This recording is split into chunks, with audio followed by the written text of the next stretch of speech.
Bienvenidos a Chile entre Historia y Constitución, un podcast que conecta nuestro presente con las raíces de nuestra historia.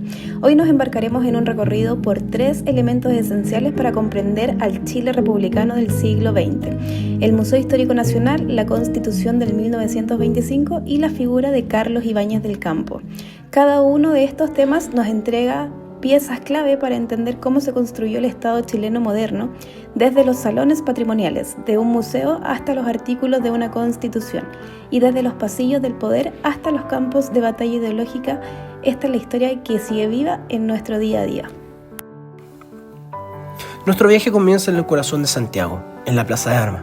Ahí se encuentra el Museo Histórico Nacional, fundado en 1911 y ubicado en el Palacio Antiguo de la Real Audiencia. Este edificio colonial fue construido entre 1804 y 1812 y fue testigo de grandes cambios políticos, como sede del Poder Judicial del Reinato Español y luego como espacio del naciente Congreso Nacional.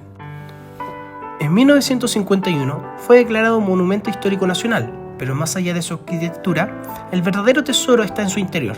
Más de 70.000 objetos históricos, entre que se encuentran retratos de personajes emblemáticos como Bernardo O'Higgins, Arturo Prat, uniformes militares, banderas, vestimentas, documentos y muebles que permiten reconstruir la historia de Chile desde sus orígenes.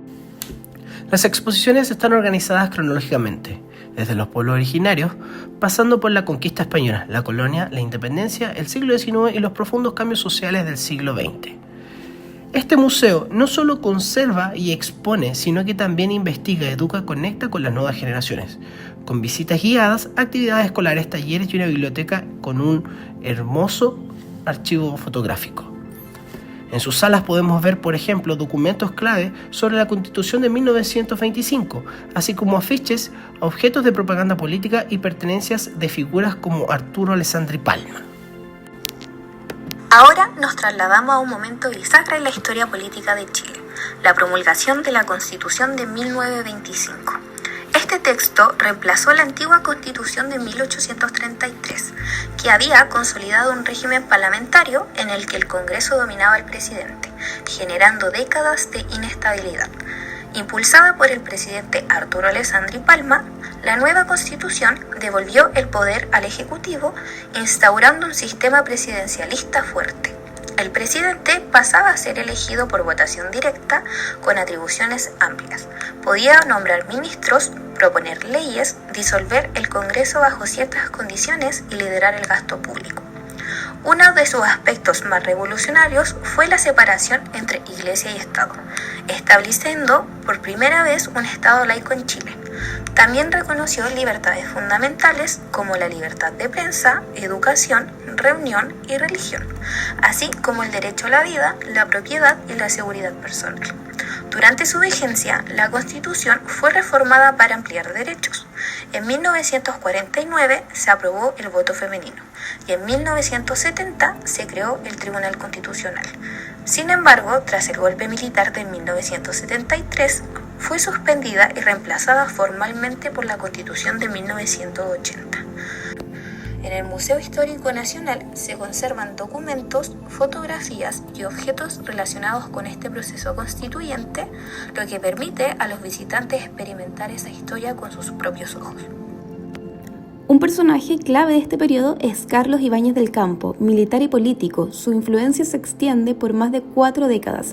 Entró a la política en 1924 con el famoso Ruido de Sables, cuando un grupo de oficiales expresó su descontento con el Parlamento golpeando sus espadas contra el suelo del Congreso.